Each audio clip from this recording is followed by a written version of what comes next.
your host, and today we're going to be discussing basically the differences between Saints Row and Grand Theft Auto. And for parents, yes, there is a difference. So let's start with Saints Row. Our favorite weapon. The dildo. How many people have you beaten over the head with the dildo? Super fun. What? Really fun. It's and actually in Japan they made it for real.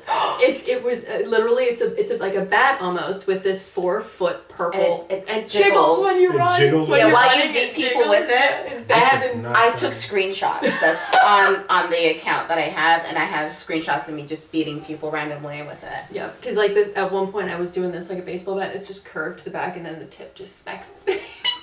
This sounds Saints Row. awesome. Saints Row came after Grand Theft Auto, of Yes. course, and is in many ways an homage or a tribute to it. It sort of takes some of those open world concepts, the idea of missions, the idea of maybe a silly or extreme storyline when it comes to crime and crime syndicates, and they take it in whole new directions. Now, in the most recent one, Saints Row 4, right? 4. Saints Row 4 is where they took it into outer space and aliens with all that good fun absurdity mixed in. I mean, again, you do have dildo bats, but you also have explodinator guns and all that And you kind can of get stuff. superpowers where you can like run and jump. Superpowers.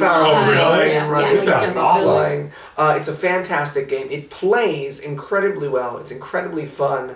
Whereas Grand Theft Auto has always been a little bit more grounded in the real world.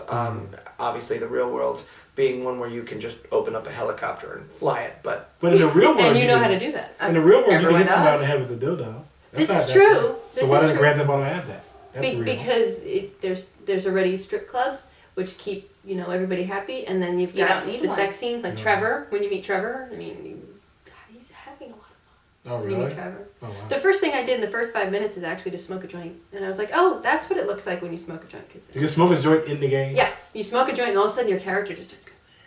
And the whole They give screen you the gets fuzzy. experience, so you don't have to get Yeah. high.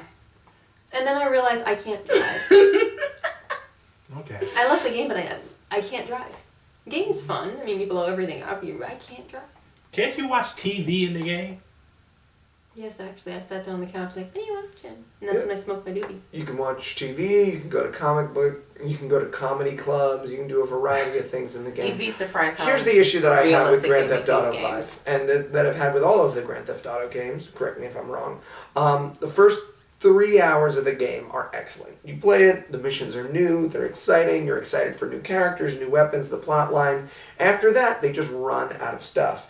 Go to the thing, kill the guy. Go to the thing, get the thing, which you don't ever get a chance to see. Go to the other place and you're dropping off the thing. The voice acting is usually excellent, the story is usually excellent, but the missions are incredibly limited. So you get about 3 hours of play, and then after that, it's open world play, which has never interested me and never will. I did not You know. know, So you're Killing saying, all the so, cops. Hold on. So Ben Grimm is in Grand Theft Auto. They said they go get the thing and then drop off the thing. So you have to like pick up Ben Grimm It's and like like drop like That'd be chauffeur him around. The thing from Fantastic Four. Uh-huh. Excellent. That's awesome reference. So he is in there. There you go, That'd be the cool. three of you who got Well, you that get reference. to blow You're up welcome, sharks you lucky and- so-and-so. Thank you, Mom. She got that. You get to blow Three up guys sharks. outside are watching their computers. They're like, "Yeah, Ben Grimm, good." But see, You know, they make people technically- happy. That's what we're supposed to do. Exactly. That's right. Is that the point? It's So you're saying So the let me thing ask is you not this in the then. game? Is that what you're it's saying? really not. Well, unless the thing is a shark that you get to blow up. No, you get to go shark fishing, which I completely am against because I'm Shark a fish fishing? lover. Yes, you can blow up. They throw grenades in the water and the shark blows up. Oh. I don't get it. I don't need.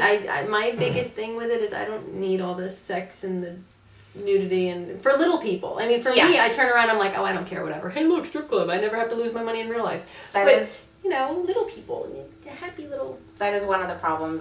Parents sometimes don't realize what's in the game, and then they buy it for a young child, and then some of them are disappointed. Like, I didn't know this was in there. Like, well, it's rated MA for a reason. Well, it's actually only M. My But yet it problem says with- nudity on the back. It's My just problem with sex in games, as a general rule, is that sex never is treated as sex is in real life in games. Sex is an important connection point for adults, and it's to be treated as an adult thing. Things like Left 4 Dead or, Leisure Suit Larry, which sort of cast this very sort of misogynistic shadow over sex, create a culture by which gamers are sort of identified as misogynists, as people who don't understand the real connection of sex. And while pornography certainly has its place, I don't think it has its place in games. Just as it might not have its place in a game of Clue, or it might not have its place in the game of Monopoly. I think shoehorning it into video games is like trying to shoehorn it into any other time. But in Mass Effect, it works because you It can Yeah. works build incredibly that well. In Yeah. Mass Effect, it worked really well in, I think it's Elder Scrolls too. Oblivion, right? Yeah. There's some really wonderful, I mean, you really learn about like connections and relationships. But to separate those two and to turn sex into something to sell and to just shoehorn into games to make them more appealing or in many cases just more shocking, I think it's actually doing worse for games rather than better. It's for most of a lot of things in the media in general. It's like called a rated R movie. Oh wow.